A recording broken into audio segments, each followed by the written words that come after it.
Well, it's 54 now, but to me, that is still the greatest press conference rant in sports history. What's up, guys? BK Brad Kellner. Today is Friday, October 15th, 2021. 1 day out from Texas and Oklahoma State.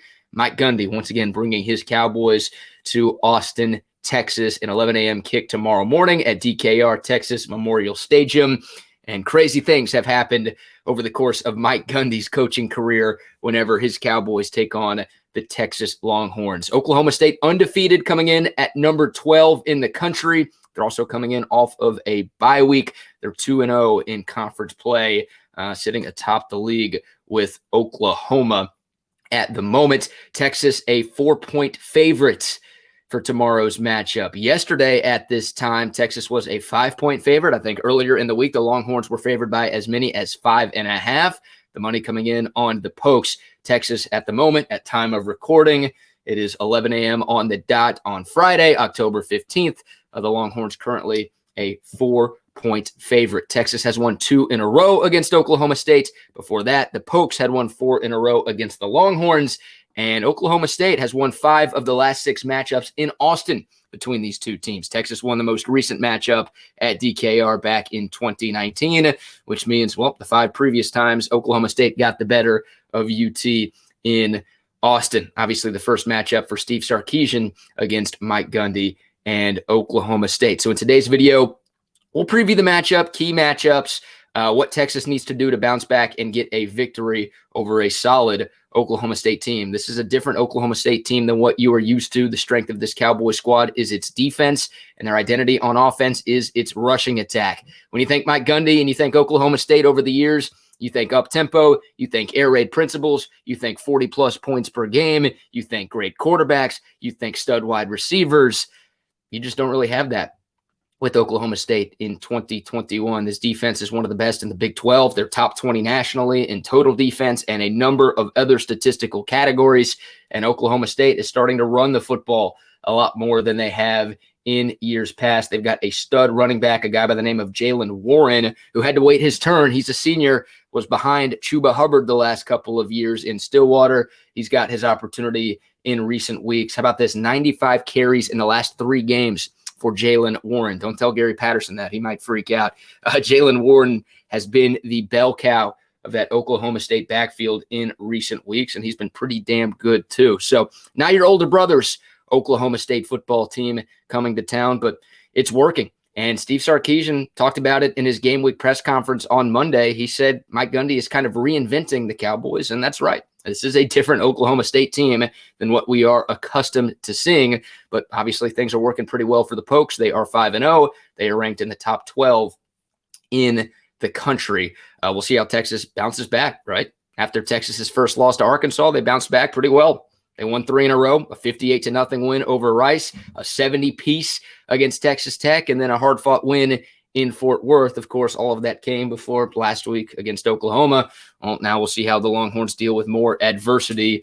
We all know how last week's game ended. We don't need to talk about that in today's video, but obviously people are going to have their eyes on Pete Kwiatkowski and this Texas defense in tomorrow's matchup. And Oklahoma State's offense, a lot worse than Oklahoma's. OSU's offense currently ranks 9th in the Big 12 in scoring offense. They're only ahead of Kansas. So once again, a different Oklahoma State team than what we are used to seeing. It's kind of a strength-on-strength, weakness-on-weakness matchup tomorrow at DKR. The strength of Texas right now, clearly it's offense. The Longhorns lead the Big 12 in scoring offense at 48 points per game, despite what happened last week. And I know the offense sputtered at times in the second half. I'm not denying that, but they still put up 500 yards plus of total offense and 48 points against an Oklahoma defense that has some talented dudes and has a lot of Sunday players on it. The offense, clearly the strength for Texas right now. Nobody's debating that. And the strength for Oklahoma State, as I mentioned, is its defense. The Cowboys giving up just 18 points per game, so something's got to give, right? Texas scores 48 a game on offense. Oklahoma State only allowing about 18.5 points per game on defense. Once again, a top 20 defense nationally in terms of yards per game allowed. So that's your strength on strength. And then weakness on weakness, the Pokes offense going up against this Texas defense, which at times this year has been horrendous. And of course, they're coming off one of the worst performances in school history, and definitely Pete Kwiatkowski's worst performance as a defensive coordinator. Like, not just in his half season at Texas, I'm talking about his entire career as a defensive coordinator, which dates back at the FBS level to 2010. More points allowed, more yards allowed, more rush yards allowed, more yards per carry allowed last week against Oklahoma than any other game that Pete Kwiatkowski has ever coached as an FBS defensive coordinator. So all eyes will be on PK tomorrow as he tries to turn this Texas defense around heading into the bye week. Once again, Oklahoma State's offense not as good, but they could still make some things happen. They still have some dudes on that side of the football. So a little bit on Oklahoma State before we really delve into the matchup and what the Horns need to do to get a dub tomorrow. I mentioned it, Oklahoma State 5-0 coming into this game. They've gotten better as the year has gone along. They opened up the season with a close one-touchdown win over FCS Missouri State. Now, they did not have their quarterback Spencer Sanders in that game, but still, you should be able to beat Missouri State by more than 7 at home. That was a scary one for a while for the Pokes. Then in week 2, they only beat Tulsa by a touchdown. I think 28-22 or 28-23 was the final in that one in Stillwater. Tulsa, not a great football team. Oklahoma State clearly with more talent. That game was in Stillwater. They struggled with Tulsa. Spencer Sanders was back for that one through a pick 6 that kept Tulsa in the football game there, and Oklahoma State really struggled to pull away from Tulsa. So 2 weeks into the season, not a lot of love, not a lot of buzz surrounding the OSU football program, but they've kind of turned it on since then. 3 quality wins for Oklahoma State in their last 3 games. They went to Boise, Idaho, the Smurf Turf, the Blue Field, Albertson Stadium, and they beat Boise State 21-20. Anybody who knows college football knows that that is not an easy place to win. This is not a great Boise State football team, but they did just beat top 10 BYU last week, so they're solid. They're always solid, and winning there is never easy. Oklahoma State won that game by 1 point, and they actually pitched a second-half shutout in that game. Both teams did. It was 21-20 at halftime, and that was the final score when OSU went to Boise a few weeks ago. So quality road non-conference win for the Pokes there, and then they're 2-0 in conference play. 2 wins against ranked teams. Now, teams that aren't ranked at the moment, but they were ranked at the time in K-State and Baylor. Both of those games were in Stillwater. So this is Oklahoma State's first road Big 12 game of the season. But I would still argue wins over Kansas State and Baylor are quality wins with the way that those 2 teams have played so far in 2021. So there's Oklahoma State 5-0. Once again, 3 relatively quality wins on their ledger to this point, and they are coming off of a bye. We know what Texas is coming off of. And I talked about it. The strength of this team is its defense. That was their strength last year. They were one of the best defenses in the Big 12, gave up just 23.5 points per game in 2020. They've got a bunch of starters back from last year's squad, taking advantage of that COVID eligibility waiver, just like Texas, just like every team across the country is. And they're only giving up, once again, 18.5 points per game this season. Linebacker Malcolm Rodriguez, he's a stud, leads the conference in tackles per game by 2. DeMarvion Overshown is actually second in that stat in the Big 12 in terms of tackles per game, and Rodriguez has a 2-tackle lead over him. And just dudes really at all 3 levels for Oklahoma State. They are sound defensively. Their defensive line is not as good as Oklahoma's, but their back 7 much better than what Oklahoma had. And look, we saw the Texas offense and Casey Thompson in this past game really do what it wanted to do for the most part against Oklahoma last week. It's going to be tougher sledding for Casey Thompson and company tomorrow. Mentioned Malcolm Rodriguez's name, Jarek Bernard Converse, a stud corner for Oklahoma State, and Colby Harvell Peel, a really, really good safety for the Pokes. Trey Sterling, who is one of my favorite players to watch in the Big 12 the last couple of years, out for the season. He's been out for a while. I think wrist surgery, a stud safety. Texas won't have to deal with him this weekend. Nobody's going to have to deal with him, but still some really, really talented all-conference caliber players on that Oklahoma State defense. So it is strength on strength, and I'm curious to see how Texas looks against OSU. And I mentioned that Oklahoma State's defensive line, not as good as Oklahoma's defensive line, but I don't have much confidence in this Texas offensive line right now. I don't know if anybody has confidence in this Texas O-line with what we saw in the second half against Oklahoma last week, with what we saw against Arkansas, and with what we've seen more than just that from the big uglies up front from UT. It's been more bad than good for that unit. And I feel like Oklahoma State on its defensive line has to have the edge. Brock Martin, Tyron Irby, a couple of those guys to look out for. I don't think Oklahoma State, there are no top 3-round picks on that defensive line. Oklahoma might have 2 or 3 first or second rounders on that unit, but Oklahoma's defensive line has been pretty solid. They've been pretty stout this year, and more of my lack of confidence in this matchup has to do with Texas's struggles on the offensive line. So we'll see what happens there. Obviously, a big game for Bijan Robinson. Every game's a big game for Bijan Robinson. You've got that dude. You feel like you have a chance against anybody in this conference. No different in this matchup.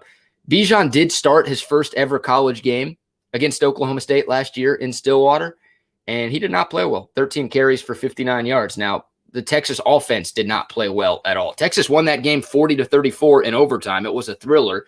And if you just hear the score, and if you don't remember what actually went down on that Saturday night in Stillwater, you would think, 40 points. Texas must have been great offensively. Nowhere close to the case. Texas had 4 takeaways, and they also had a kickoff return for a touchdown in that matchup. The 4 takeaways, by the way, led to 20 points, and then the kickoff return for a touchdown, obviously 7 more. So it was tough sledding for the Longhorn offense. I think they were 2 of 15 on third downs in that game in Stillwater last year. So I mentioned how Oklahoma State's defense was very good last year. Statistically, they're better this season. It'll be a test for Texas. Now, exit Tom Herman, enter Steve Sarkisian. Bijan's a better player. Xavier Worthy's a part of this year's team. Casey Thompson, I'm not saying he's better than Sam Ehlinger, but obviously a different look, a different type of quarterback. Oklahoma State has never seen this guy before, while they had seen Sam Ehlinger 3 previous times. Different faces in this matchup going in, but Oklahoma State's defense was great against Texas last year, and they've been great more often than not, really against everybody the last couple of seasons. So Bijan did not have a great game, but Bijan's a different player. He's going to need to be pretty good this weekend. And I think Casey Thompson's going to need to have another solid performance. Do I expect him to go for 388 and 5 touchdowns again? No, probably not, but he needs to be better than TCU Casey Thompson, I think, for Texas to win this football game. Because, Oklahoma State's going to stack the box. They're going to do whatever it can to slow down Bijan Robinson. So Casey Thompson, without Jordan Whittington, one of his best targets on the outside, is going to have to make some plays with his arm and I think with his legs too for Texas to win this football game. And I know the thought of a shootout kind of scares some people, and I don't want to see Texas's defense get picked apart like it was last week against OU, but a shootout I think benefits Texas in this football game. I just don't think Oklahoma State's offense is good enough to score with Texas. So we'll see how that goes down tomorrow. What else do I need to talk about? Oh, Oklahoma State's offense. Spencer Sanders, the quarterback, his third matchup against Texas, and he's still inconsistent as all hell, guys. He is the wild card of all wild cards, maybe the biggest wild card in all of college football. When he's on, he's really good, and he makes some throws and makes some plays that make you say, wow. But when he's off, it's bad. It's really, really bad. And in his career against Texas, those 2 previous matchups, 5 touchdowns, 5 interceptions. He's struggled against Texas in his career, and he's 0-2 against the Longhorns in his career. Against Baylor this season, 3 interceptions for Spencer Sanders. Oklahoma State won that game, and they won it by multiple scores. They should have destroyed Baylor. The only reason Baylor had a chance was because Spencer Sanders had 3 bad turnovers in that game. Against Boise State this year, I mentioned Oklahoma State won that game. Spencer Sanders, his stat line, 6 of 13 for 82 yards passing. That's a full game. He's very inconsistent. Good Spencer Sanders, very good. Bad Spencer Sanders, very, very bad. He's a wild card. If he plays well, Oklahoma State has a chance to pull off the upset. If he keeps gifting you the football like he has in the past, then you've got a shot. Only completing 58% of his passes as well. So Oklahoma State doesn't rely on Spencer Sanders that much. I mentioned Jalen Warren, their running back. He's gotten a ton of run over the last few weeks. They just want to feed that guy the rock and hope that works. And they want to take the ball out of Spencer Sanders' hands because they know he coughs it up from time to time. So they want to take the pressure off of him. Obviously makes it very important for Texas to slow down OSU's rushing attack and make Spencer Sanders beat them because, once again, he's been a turnover machine really over the course of his entire OSU career. That's no different in 2021. And as bad as this Texas defense has been this year, well, they're second in the conference in takeaways. They've been pretty opportunistic. So you like that matchup, a turnover-prone guy against a defense that has been pretty takeaway heavy this season. That's kind of the only good thing Texas has done defensively, especially against good teams. So we'll see how that goes. Just tackle better, man. Just tackle better. I saw a stat from PFF earlier today that Texas is missing about 13 tackles per game. That feels low. Like, I don't track missed tackles myself, but that feels low just based on the eye test and going back and rewatching this game. All of these games, it feels like Texas has missed more tackles than that each and every Saturday. But that's what PFF has to say. Get the tackling right. Get the secondary play right. OSU's offense, not nearly as good as Oklahoma's, not nearly as explosive as Oklahoma's. No Tylan Wallace, no Des Bryant, no Justin Blackman, like no bona fide first-round receiver on the outside for OSU. So they shouldn't have the ability to go for those 50, 60, 70-yard type of passing plays that plagued Texas in the second half last week. But with the way the secondary has looked, not only this year, but at times over the last dozen years, I'm still worried about that group. But hopefully Texas defensively can have a bounce-back performance, and Oklahoma State's offense is not capable of doing what OU's did. If they put up 50 or anything close to 50 and anything close to 600 yards tomorrow, then maybe it is time to push the panic button with PK. Hopefully he can find a way to turn things around against an Oklahoma State offense that hasn't been that good this season. A couple of other nuggets, guys, before we wrap up. I feel like I'm all over the place. I probably should have made an outline and organized this video a little bit better, but that's all right. We'll be okay. It's Friday. Who cares? Depth chart changes for the Longhorns. We talked about this a little bit yesterday in the live chat I did. If you missed it, you can go back and watch it after the fact as a recorded video. It's on this channel. By the way, subscribe to this channel if you haven't done so yet. But we talked about this a little bit. We'll talk about it right now in case you missed it. Depth chart changes. We know no Jordan Whittington tomorrow. He's going to be out for the foreseeable future. More salt in the wound from last weekend's defeat. So what happens at wide receiver for Texas? Well, Marcus Washington has been inserted into the starting lineup, at least according to Steve Sarkisian's depth chart that he dropped earlier this week. So your three starting wide receivers on paper: Xavier Worthy, Joshua Moore, and Marcus Washington. We've been waiting, Marcus. We've been waiting. Now's his time. Now's his time to make some plays. A highly touted recruit out of high school. We've seen some good things from Washington over the course of his Texas career, but not a ton of consistency. Hasn't had a ton of playing time, right? He's been behind guys more often than not on the depth chart. Now a chance for Marcus Washington to step up with Jordan Whittington on the shelf for a couple of weeks. So we'll see what that looks like. Maybe more 12 personnel for Texas. Hopefully we see more 21 personnel. I won't criticize Sark too much for the offense last week. You should win every game in which you put up 48 and have 550 yards of offense. But I would have liked to have seen more 21 personnel or 20 personnel, just two backs on the field at the same time. And I really want to see that now without Jordan Whittington. You lose one of your best weapons at receiver. Feels like you need more Rojo and Keelan on the field. I think those guys are both impact players, and I think both of those guys can make a difference in the passing game as well as the run game for Texas. So I'd like to see more of that. No carries for Rojo last week. No carries or touches for Keelan last week. I'm not saying take anything away from Bijan. He's the best of the bunch, but get those guys on the field more often. Make them more of a part of your offense. I think they can be a big part of this offense. Hell, we've seen that at times throughout the course of this season. Didn't love that last week. Hopefully we see that tomorrow against the Pokes. What else? The offensive line has been changed. Understandably so, after what went down at the Cotton Bowl. Andre Carrick has been benched. He was inserted into the starting lineup really in the TCU game once Denzel Okafor went down. He got his first start of the season last week against Oklahoma at right tackle, and it was not good. He was beaten like a drum. He got pushed around against the Sooners, unfortunately. Carrick's young. I think there's some juice there. He looked great last year in the K-State game when he played late in the year when Kerstetter went down, but just didn't have it last week. So I'm cool with the change from Steve Sarkisian. So Carrick to the bench. Derek Kerstetter, who was playing left guard, is now back at his normal spot at right tackle. Junior Angalau, who was playing right guard last week, is now back at his normal spot at left guard, and Tope Amade is inserted into the starting lineup at right guard. Did you follow that? I feel like that was confusing as hell. I'll just go in order. Left tackle, Christian Jones.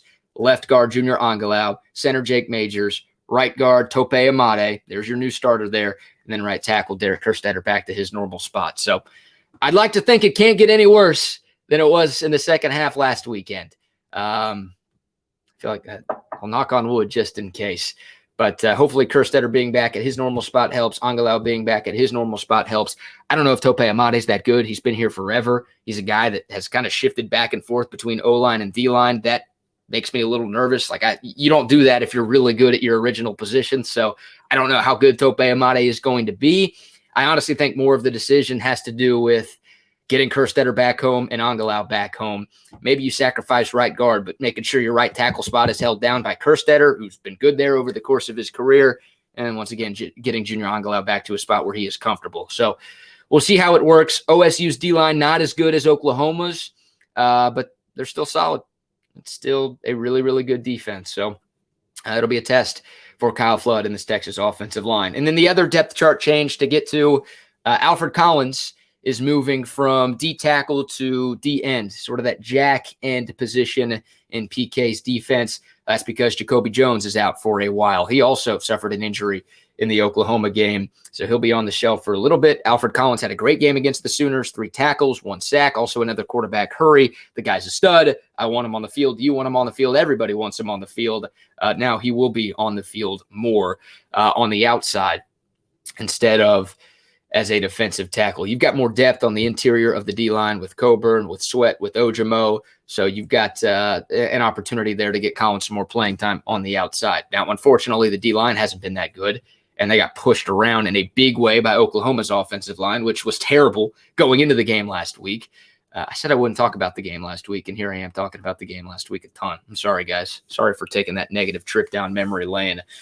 Bad memories, but, we obviously want to see some changes from this team tomorrow. So feel like we have to harken back to that disaster at the Cotton Bowl. But anyways, the defensive line got pushed around, and they obviously got worse as the game progressed last week. So don't want to see that tomorrow. That was supposed to be the strength of this defense, maybe the strength of this team going into the year, and it's been anything but. And once again, they were awful in the game. They've been awful in the 2 losses this year. They got punked by Arkansas. They got punked by Oklahoma. Arkansas ran for 7+ yards per carry. Oklahoma ran for 8+ yards per carry. And Texas right now defensively has given up 200 rush yards per game and an average of 5.3 yards per carry. It's really bad. That's really bad. And a lot of that has to do with the defensive line just not being able to get push and not being able to get off blocks. It's all 3 levels, right? The linebackers deserve some blame too, and the secondary has had issues tackling. They've had issues with everything, but it starts up front. And in Texas's 2 losses, they've lost the battle up front. Simple as that. You guys know how I feel about the trenches. Y'all know how I feel about the lines of scrimmage. You win those, you've got a damn good chance to win. That's going to be the case tomorrow. That's the case in every game. That's going to be the case tomorrow against Oklahoma State. When teams are relatively evenly matched, that's the difference more often than not. So excited that Collins is playing a little bit more. Hate that Jacoby Jones is out because the number 2 at that jack end spot is Jet Bush, and God bless him. He tries hard. He's not that good of a player, former walk-on. So that scares me a little bit. Maybe Ojimo, who has played some end in his college career, maybe he plays a little bit more end this weekend too as a part of that D-line rotation. But yeah, Jacoby Jones hasn't been that great this season, but he's been good, and he's a starter for a reason. So not a lot of depth on the exterior of this defensive line going into this game tomorrow, and that'll be the case for as long as Jacoby Jones is out. Hopefully can see more from Ray Thornton and Ovia Gofu. We've seen good things from them at times this year, but they were held in check for the most part against the hated Sooners last week. So what am I missing, guys? Keys to the game, trenches, we talked about that. Turnovers, that's obvious. Protect the football, and just make life miserable for Spencer Sanders. I would say an important, very slow-mo, very delayed. There's a little net right in front of my face and tried to swipe it away, and I saw myself on the camera, and apparently the Wi-Fi is struggling a little bit. Slow down the OSU run game. Make Spencer Sanders beat you because he'll gift you a couple. It'll be Christmas come early tomorrow if you make Spencer Sanders pick you apart and throw the ball 30-plus times a game. Oklahoma State doesn't want that. Texas should want that. And then just get Bijan back on track, get him the ball, and let him go to work. And I think you'll be fine. I'm picking Texas to win. I promised a prediction today in yesterday's video. I'm picking Texas to win.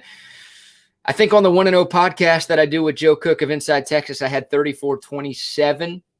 I don't – Oklahoma State's offense is not good, and 27 points would be higher than its season average. But Can Texas hold somebody under 30 right now? I'll stick with it. The line's 4. I'll pick Texas by a touchdown. I think the Longhorns bounce back, and I think they hand Oklahoma State their first loss of the season, and I think Texas wins its 3rd in a row over Mike Gundy and company. No mullet for Mike Gundy this year. Disappointing. But he's still there. Hopefully we get another infamous, yet so famous coaching rant from him at some point in the not-too-distant future. All right, guys. I think that's everything for this preview video. Comment below with your thoughts, your score predictions, keys to the game, whatever is on your mind, whatever you want to see from me next. Longer video than normal. If you made it this far, God bless you. Appreciate you. Thank you for the continued love and support. I hope you have a fantastic weekend and big recruiting weekend, too. I didn't even talk about that. Arch Manning will be in town tomorrow. Jacoby Matthews, a 5-star safety in the class of 2022, will be in town tomorrow. Evan Stewart, 5-star receiver, top 5 player in the country. He'll be at DKR tomorrow. A bunch of 22 and 23 kids will be at the game this weekend. And a lot of the current commits for Texas for the class of 2022 will also be in Austin this weekend, trying to recruit those uncommitted guys too. So I should have talked about that earlier, but massive recruiting weekend. There were a bunch of recruits in Dallas last week. Disappointing. Obviously, you would have liked to have won that game. If you're an offensive recruit, you're probably pretty pumped. Like, okay, Steve Sarkisian's offense against a good Oklahoma defense. I can be a part of that. Xavier Worthy, a true freshman, going for 260 and 2 touchdowns. If I'm a high school senior, I'm thinking, all right, that can be me next year. Hell yeah. And, maybe for the defensive recruits, you're like, well, those guys suck. I can play next year. So maybe not the worst recruiting weekend in the world. Obviously, you would have liked to have won that game against the Sooners. That goes without saying. But an even bigger recruiting weekend in Austin. Arch Manning, of course, the focal point. Class of 2023, 5-star, #1 quarterback in the country. Love to put on a good performance this weekend on the field, and hopefully Sark and company can take care of business off the field with the rest of the weekend festivities. So that's going to do it for today's video, I think. Appreciate the love. Like this video if you haven't yet. Subscribe to this channel if you haven't yet. Tap the notification bell so you are always informed whenever I release new content. Special shout out to Last Stand Hats. You've seen the discount code scrolling across the bottom of your screen throughout the entirety of this video, BK10 at checkout, to get 10% off your purchase of any Last Stand hat. This guy right here, the All Gas No Brakes hat, a Last Stand hat. So check them out. They've got a bunch of cool stuff. The holidays right around the corner. Last Stand hats, the perfect gift for the UT fan in your life. Thank you all for watching. Appreciate the continued love and support. You'll have a great weekend. Until next time, y'all stay safe, y'all stay healthy, and hook 'em.